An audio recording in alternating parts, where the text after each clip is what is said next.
Basi viongozi wa kidini wakiwa wamechukua nafasi zao, viongozi wetu wa kidini wa majeshi ya ulinzi ya Kenya.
Basi tumeweza kupokea mwili wa Rais wa Jamhuri ya Tatu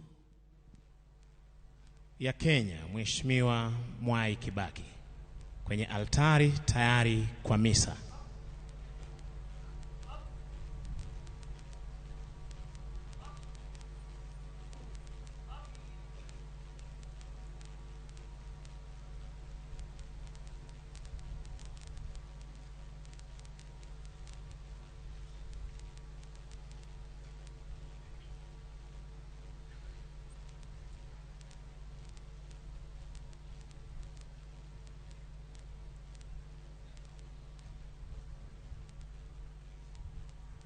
Basi ni zamu yake naibu mkuu wa majeshi ya ulinzi akiandamana na service commanders kuweza kuchukua nafasi zao tayari kwa kipindi kitakachofuata. Naibu mkuu wa majeshi ya ulinzi Luteni Generali Francis Omondi Ogola pamoja na mkuu wa jeshi letu la nchi kavu, jeshi la wanaanga, jeshi la wanamaji na Inspector Generali wa polisi kuweza kuchukua nafasi zao tayari kwa kipindi kitakachofuata.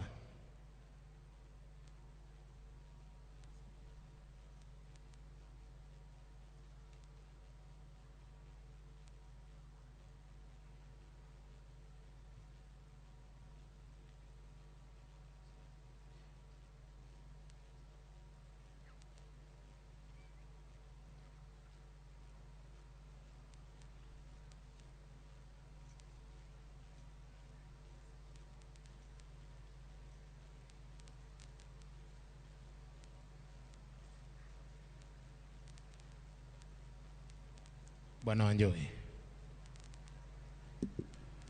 Kwa heshima kuu na unyenyekevu, naomba nimwalike Mheshimiwa Uhuru Kenyatta, Rais wa Jamhuri ya Kenya, aweze kupeana heshima za mwisho kwa Rais wa Tatu wa Jamhuri ya Kenya.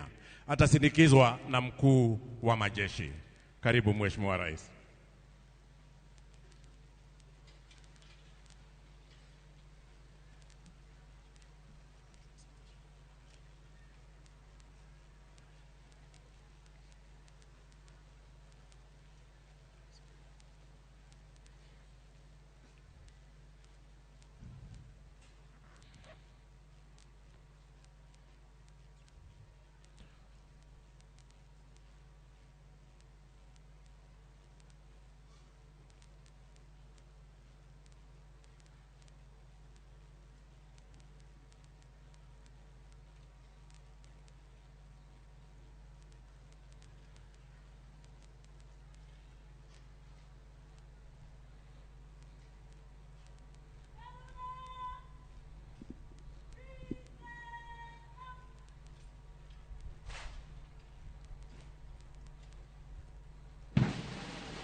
Mheshimiwa Rais akielekea kupeana heshima zake za mwisho.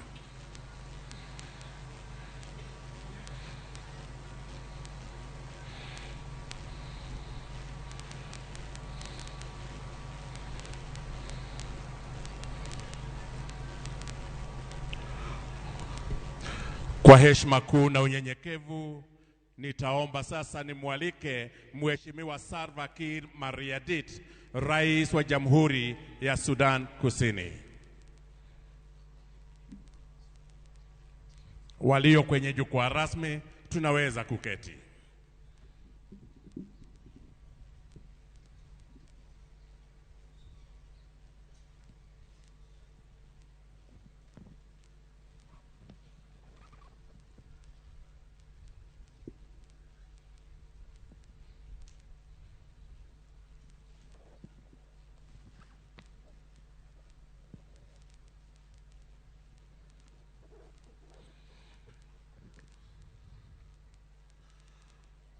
Mheshimiwa Rais Salva Kiir Mayardit, Rais wa Jamhuri ya Sudan Kusini, akija kwenye altari kupeana heshima zake za mwisho kwa rais wa tatu wa Jamhuri ya Kenya. Welcome, Your Excellency.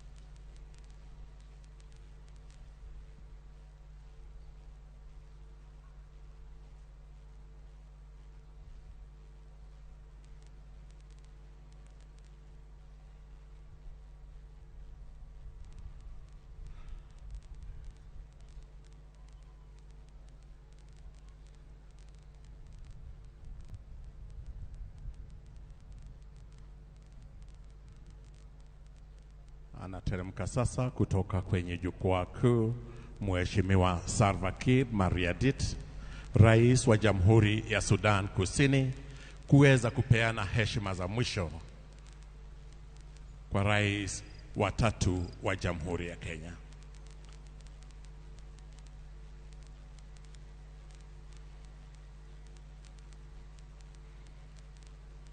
Kwaya, wimbo mfupi wakati Mheshimiwa Rais anaungana nasi.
Sauti ya keyboard to reduce kidogo. Karibu Mheshimiwa Rais. Kwaya endelea kuimba.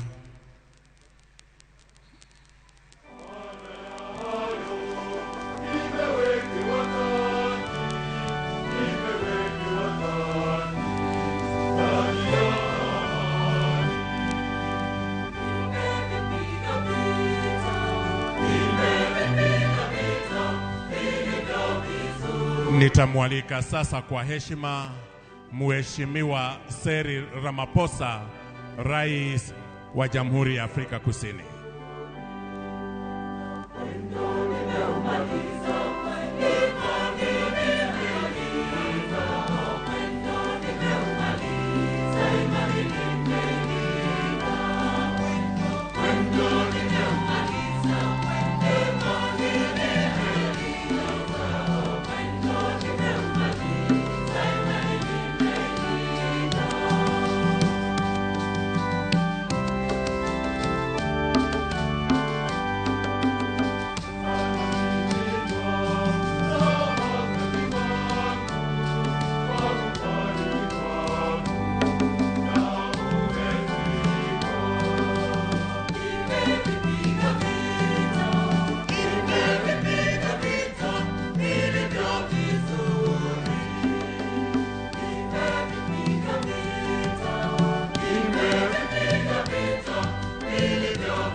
His Excellency Cyril Ramaphosa, President of the Republic of South Africa, paying the last respects.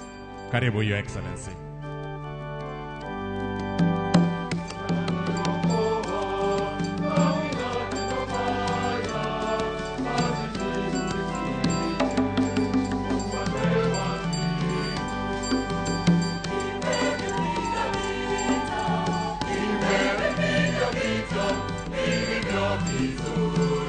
Thank you, Excellency.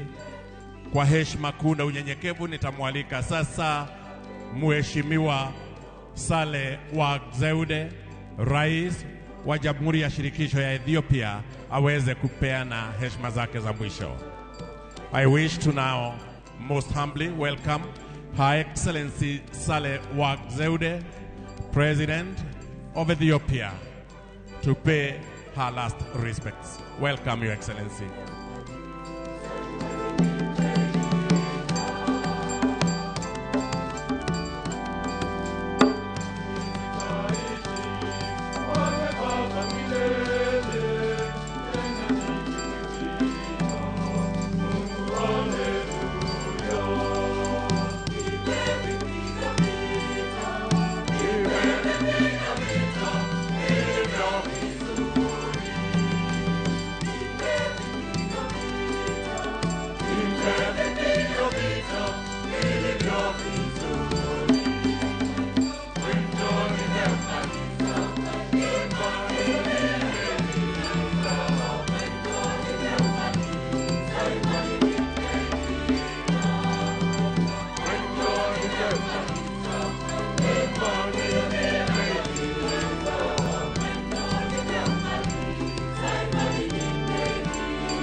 Thank you, Excellency.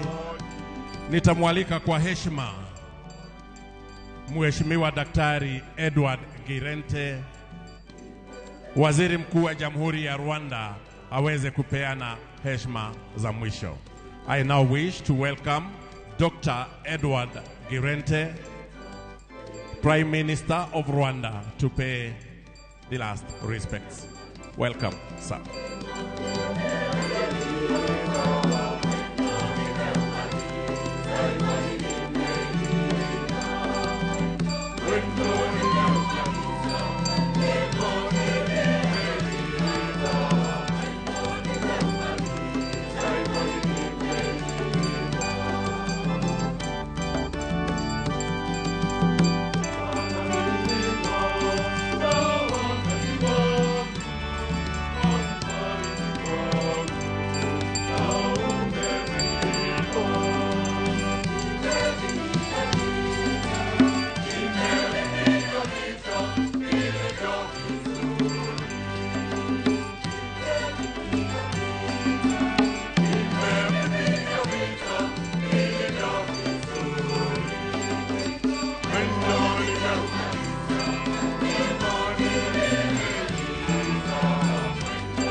Thank you, sir. Naomba kwa heshima nimwalike Daktari Konstantino Chimwenga, Makamu wa Rais wa Jamhuri ya Zimbabwe, aweze kupeana heshima za mwisho. I wish now to most humbly welcome Dr. Konstantino Chimwenga, Vice President of Zimbabwe, to pay the last respects.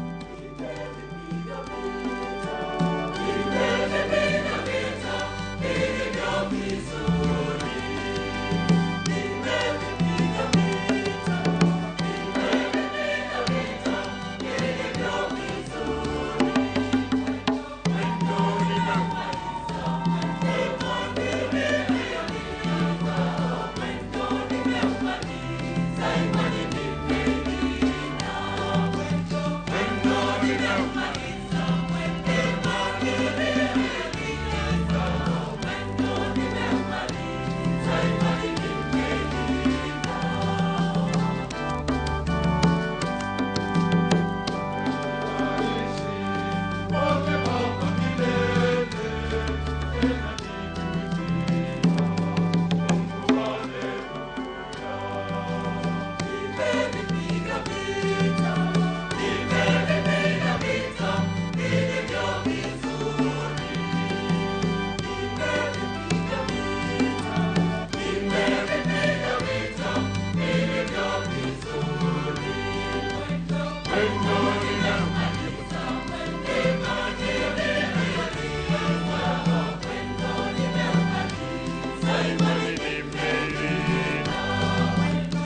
Thank you, sir.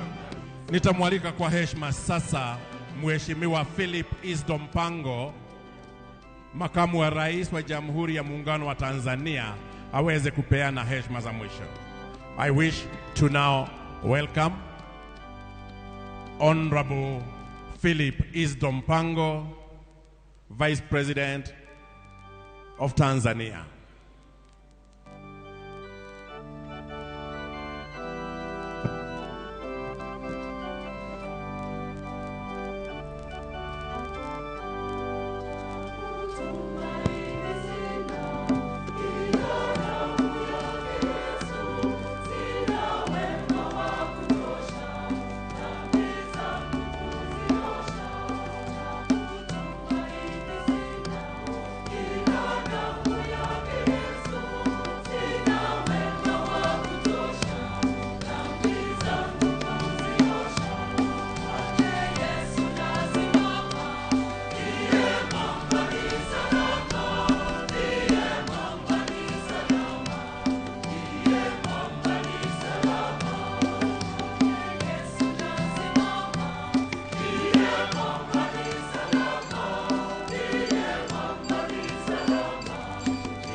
Kwa heshima nitamwalika sasa Mheshimiwa Jessica Alupo, makamu wa rais wa Jamhuri ya Uganda, aweze kupeana heshima za mwisho. I wish now to welcome Jessica Alupo, Vice President of the Republic of Uganda, to pay the last respects. Welcome.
Kwa heshima nitamwalika sasa Mheshimiwa Joyce Banda, aliyekuwa rais wa Jamhuri ya Malawi, aweze kupeana heshima za mwisho.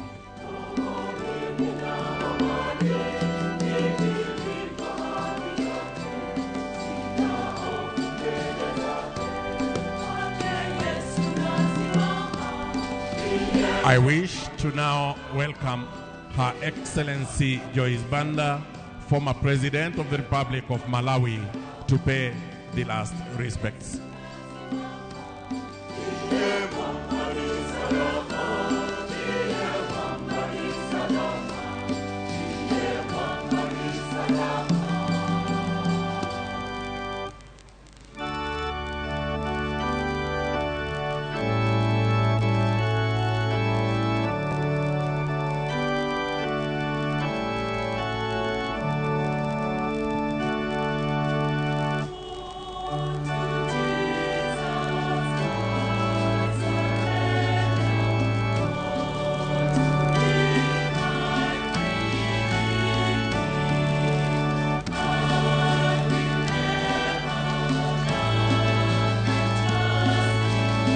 Her Excellency Joyce Banda, former President of the Republic of Malawi, now joining us to pay the last respects. Welcome, Your Excellency.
Basi hivi sasa Mheshimiwa Rais ataweza kumpokeza ratiba askofu mkuu atakayeendelea na misa ibada ya aliyekuwa rais wa 3 wa Jamhuri ya Kenya, Mheshimiwa Mwai Kibaki.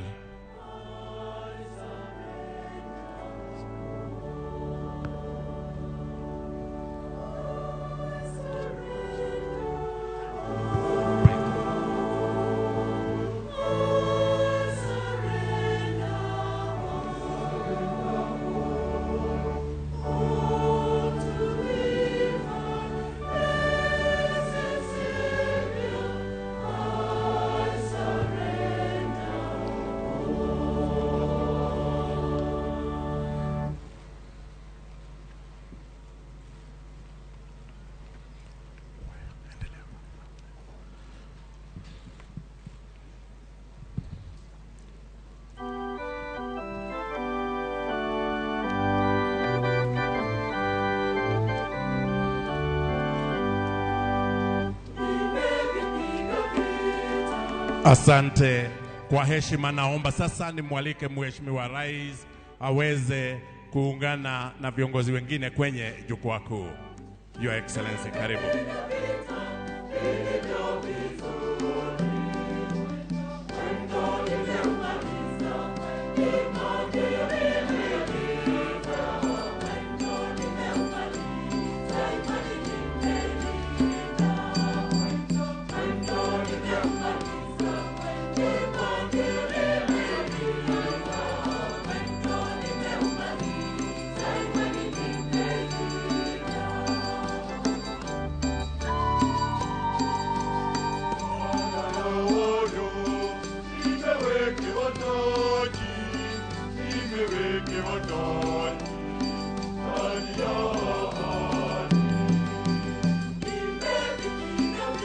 Asante. Kwaya nampisha sasa Kanari Father Mainge wa majeshi ya ulinzi atuelekeze katika ibada takatifu ya misa.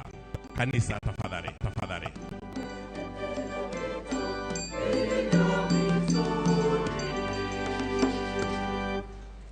Kwa wakati huu tuwaomba tuweze kusimama sote, ndio maaskofu waende pale, tuanze na kubariki mwili wa rais wa 3 wa Jamhuri ya Kenya.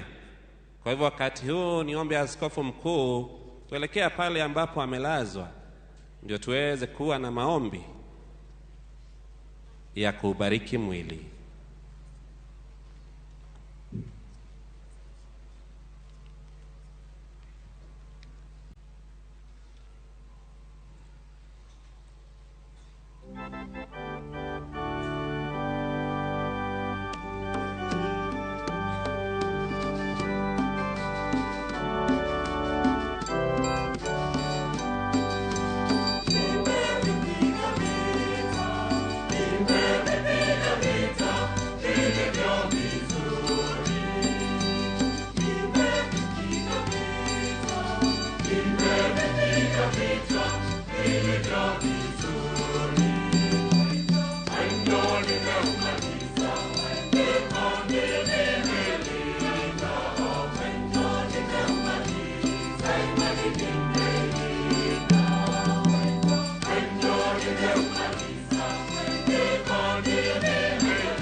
Protocol observed, and in standing with the heart's desire and wishes of the family of the late President of Kenya, Mwai Kibaki, this service will be conducted by the military and the church. We wish to request that we shall have no political overtones, no politics.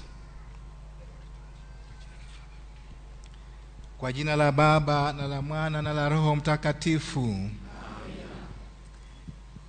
The grace of our Lord Jesus Christ and the love of God, and the fellowship of the Holy Spirit be with you all.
In the waters of baptism,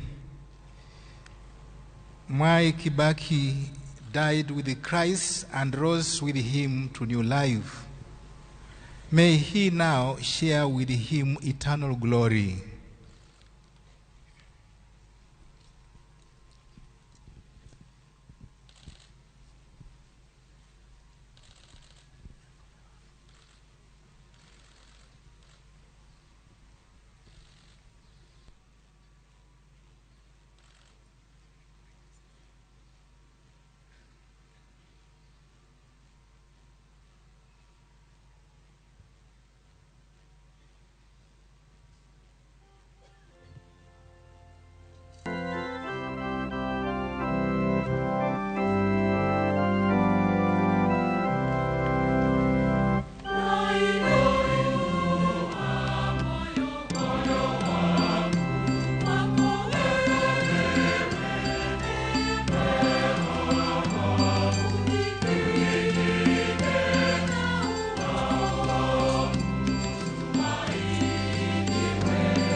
Tuombe. Bwana, tunakuomba sana usikilize kwa wema sala zetu, ili kama vile imani yetu katika mwanao mfufuka kutoka wafu inavyoimarisha, vivyo hivyo tumaini letu la kutazamia ufufuko wa ndugu yetu mtumishi wako Mwai Kibaki lidhibitishwe kwa njia ya Bwana wetu Yesu Kristo mwanao, anayeishi na kutawala nawe katika umoja wa Roho Mtakatifu, Mungu daima na milele. Tuketi sasa tusikize neno la Mungu kutoka kwenye Biblia takatifu.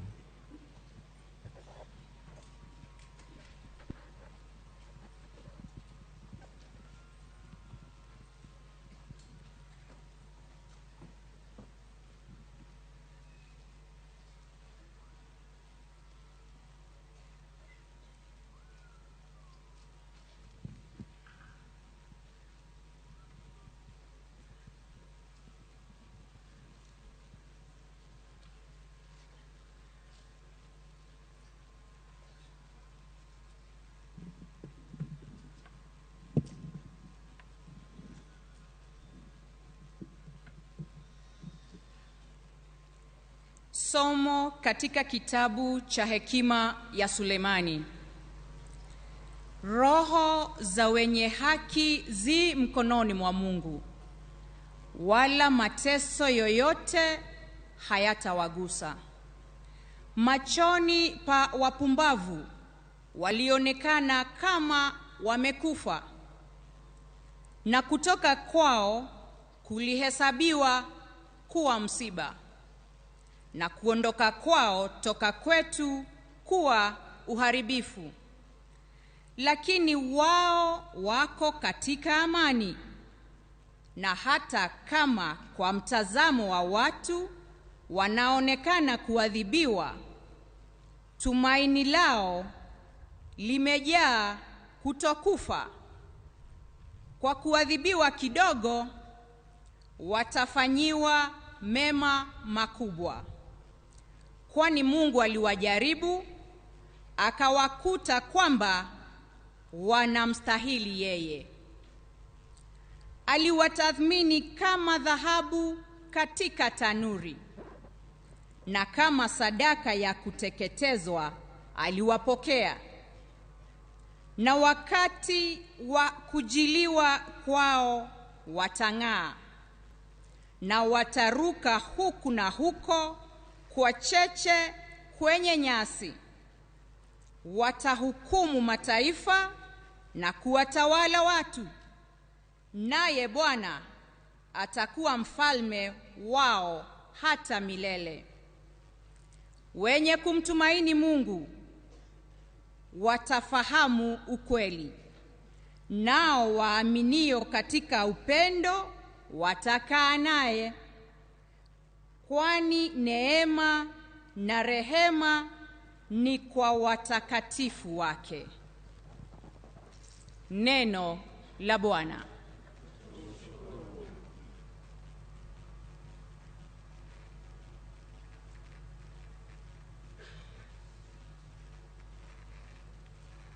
Zaburi ya 23.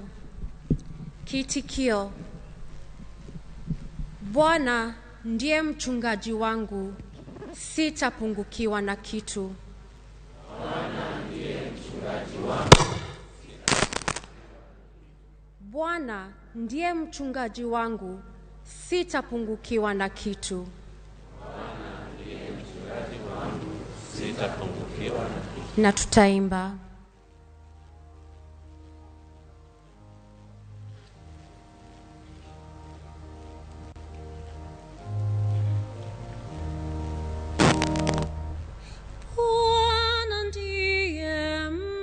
Mchungaji wangu, sitapungukiwa na kitu. Bwana ndiye mchungaji wangu, sitapungukiwa na kitu. Bwana ndiye mchungaji wangu, sitapungukiwa na kitu. Bwana ndiye mchungaji wangu, sitapungukiwa na kitu. Bwana ndiye mchungaji wangu, sitapungukiwa na kitu. Hunipumzisha katika malisho mabichi, hunipeleka kwenye maji matulivu, hunipatia nguvu, huniongoza katika njia zilizo sawa kwa ajili ya jina lake.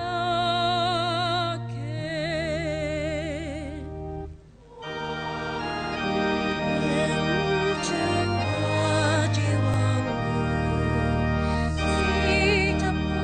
sitapungukiwa na kitu. Hata nijapopita katika bonde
Somo katika barua ya Mtakatifu Paulo kwa Warumi.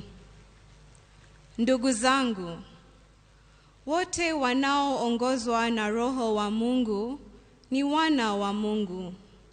Kwa maana hamkupata roho ya utumwa muogope tena, bali mmepokea Roho anayewafanya kuwa wana wa Mungu na kuita Abba, Baba. Roho mwenyewe hushuhudia roho zetu ya kuwa sisi ni watoto wa Mungu. Basi, tukiwa wana, tu warithi pia, yani warithi wa Mungu wanaorithi pamoja na Kristo. Tukiwa tunavumilia mateso pamoja na Kristo, tupate kutukuzwa pamoja naye. Zaidi ya hayo, ninavyoona mimi, mateso ya muda huu wa sasa hayastahili kufananishwa na utukufu utakaofunuliwa kwetu. Kwa maana viumbe vyote vya utazamia kwa pupa ufunuo wa utukufu wa wana wa Mungu. Maana viumbe vyote vimeshushwa katika ubatili, si kwa hiari yao, ila kwa sababu yake yeye aliyevishusha, lakini si bila kuvipa matumaini.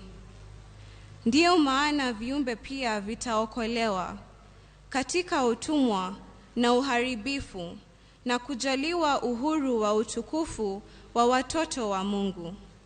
Twajua basi ya kuwa viumbe vyote vinapiga kite na kushikwa na uchungu mpaka sasa. Lakini si vile tu, ila hata sisi wenyewe tulio na malimbuko ya Roho, ndio sisi pia tunapiga kite mioyoni mwetu kufanywa wana wa Mungu kwa kukombolewa miili yetu. Neno la Mungu.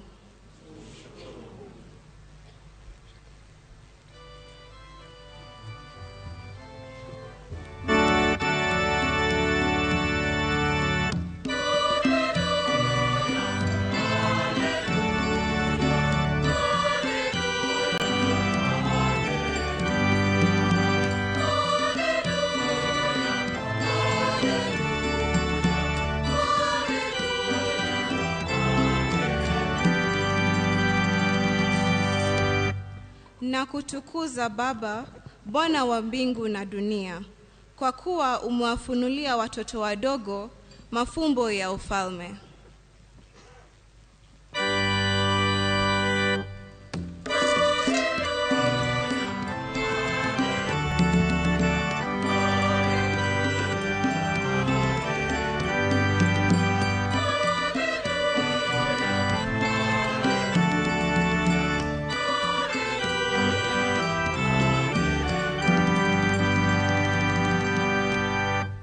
Twaomba sote tuweze kusimama. Kindly let us all arise.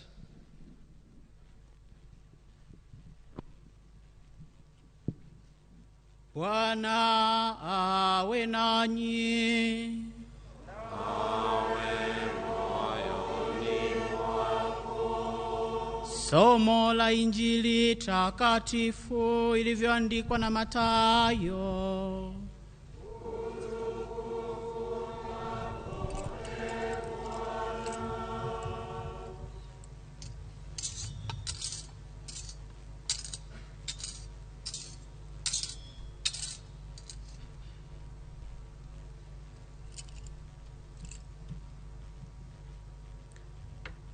Wakati ule Yesu alisema, na kutukuza Baba, Bwana wa mbingu na dunia, kwa kuwa haya umeyaficha wenye hekima na busara, ukawafunulia watoto wadogo.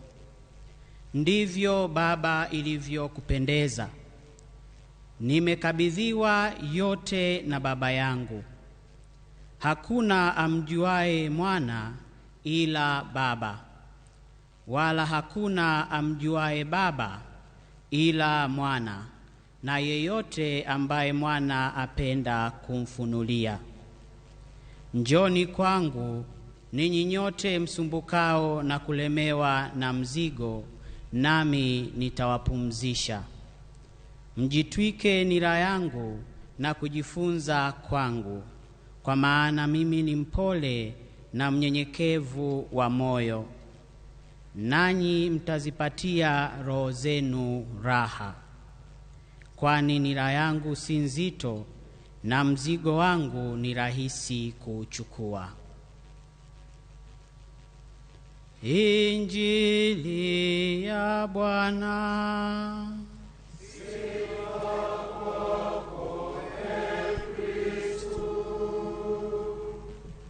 Twaweza kuketi sasa. Let us all be seated now.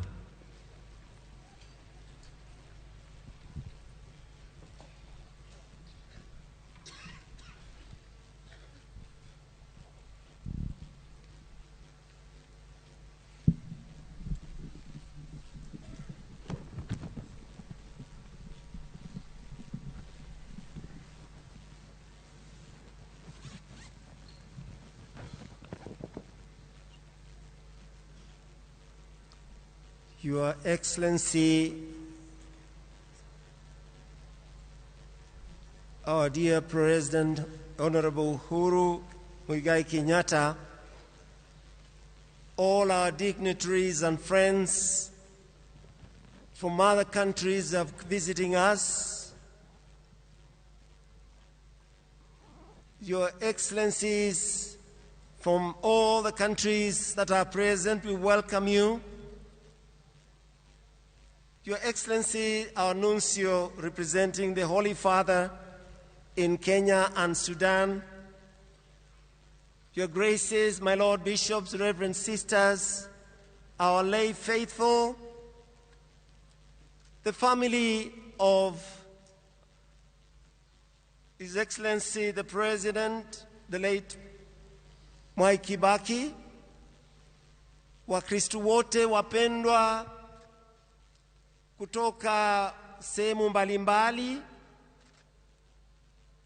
madhehebu na watu wote waliokuja kusali kwa nia hii ya kumwombea huyu baba wa taifa aliyekuwa rais wa 3 wa Kenya, kina mama, kina baba, watoto mnaoshiriki nasi mkiwa manyumbani, marafiki wa taifa letu la Kenya, wa karibu na wa mbali.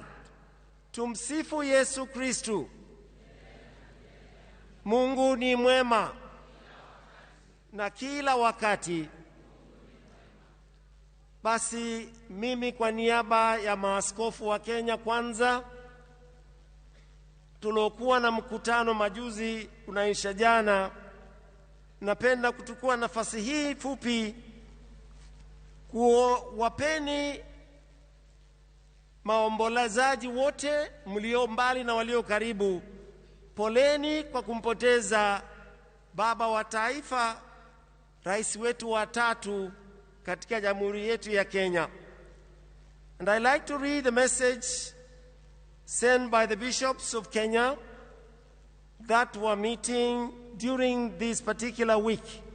We were in Subukia, a place all of us know is a place of prayer, it's a place of reflection, and we were concerned about our country, we were concerned about everything that goes on in our world. And therefore, this message we say, we learn with great sadness the passing on of our retired President, His Excellency Honorable Emilio Mwai Kibaki, on the 22nd April, the year 2022. We thank God for the long life that He granted the former president. We join the nation in celebrating the life of a great leader who committed his entire life to the service of the nation. We send our deepest condolences to His Excellency the President, Honorable Uhuru Muigai Kenyatta, the immediate family, and the former President Emilio Mwai Kibaki, the government and the entire people of Kenya, for the loss of one of the key pillars of our nation's history. President Kibaki will be remembered for his articulate leadership and direction. In the church, we surrender him as God-fearing and committed Catholic who stood out in his humility, heroic virtues, cheerful character, strong personality, and selfless dedication to his country and the people of Kenya.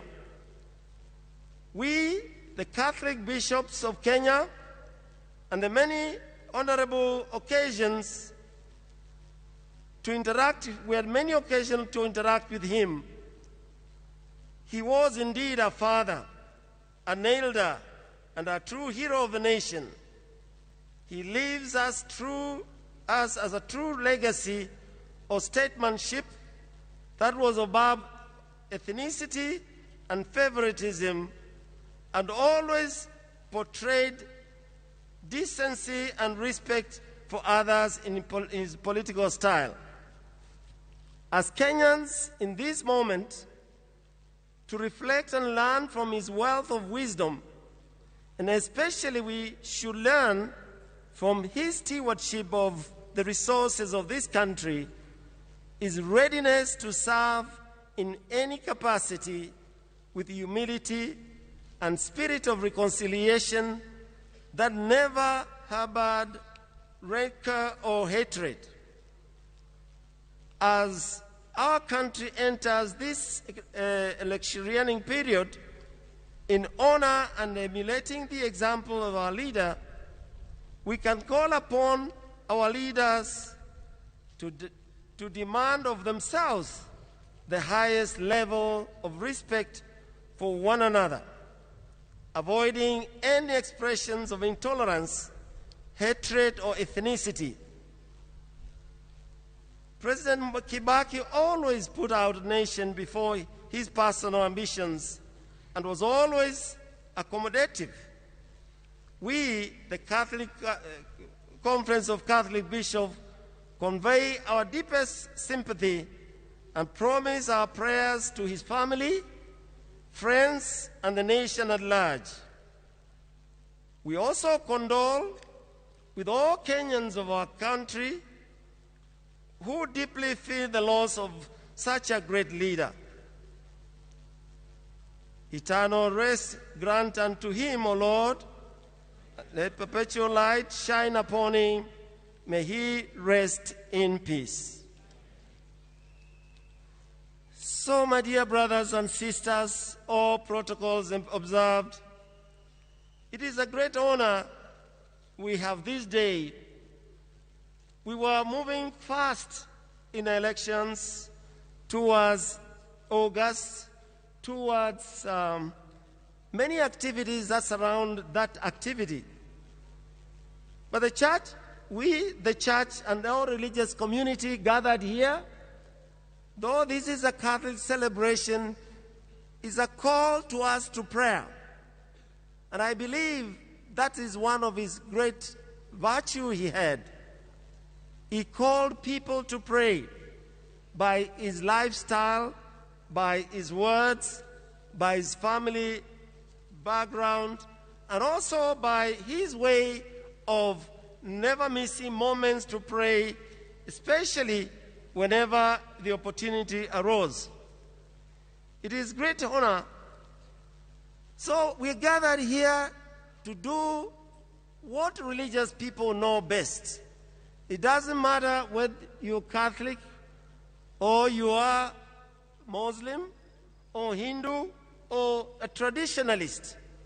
Human beings honor their God by prostrating before him and asking for favors and praying for the needs we have. In our way today, we want to say Kenya is a praying nation. In fact, as we sat here, we sang the national anthem more than 3 times. E Mungu nguvu yetu ilete baraka kwetu. The other team came in, Mungu nguvu yetu ilete baraka kwetu. We honor and appreciate the fact that we are who we are, courtesy of God's presence. In political peace and security, Mwai Kibaki stood for governance through institutions, not personalized power.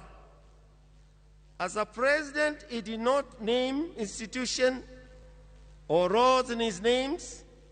When president became president, ethnic clashes stopped across the country. He will be remembered for searching out to Honorable Raila in 2008 in an earlier handshake that stopped the post-election violence. The grand coalition that came after the government of national unity was a later practiced in African countries as a model of ending conflicts and destruction of countries. President Kibaki was a peacemaker, a man who listened more than he spoke. He consulted religious leaders closely and other national leaders on matters of national issues. He will not agree on all matters, but where he disagreed, it was with respect and honor. Mwai Kibaki believed in the war against corruption, even as he battled with it his own administration. And I remember as he came on the scene as a president, everybody took on the war on corruption.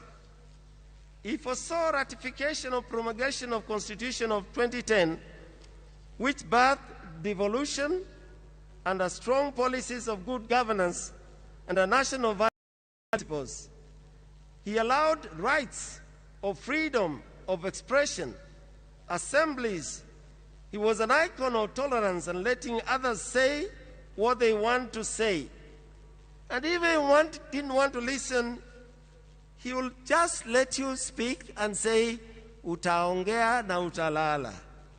And all of us remember those words. In other words, let our people express themselves. He oversaw also the emergence of independent, vibrant judiciary. Socially, our late president, Kibaki, agreed with faiths, communities on place and the nature of sex education, which has become a subject matter in our education sector for a long time. He spoke with us against abortion, support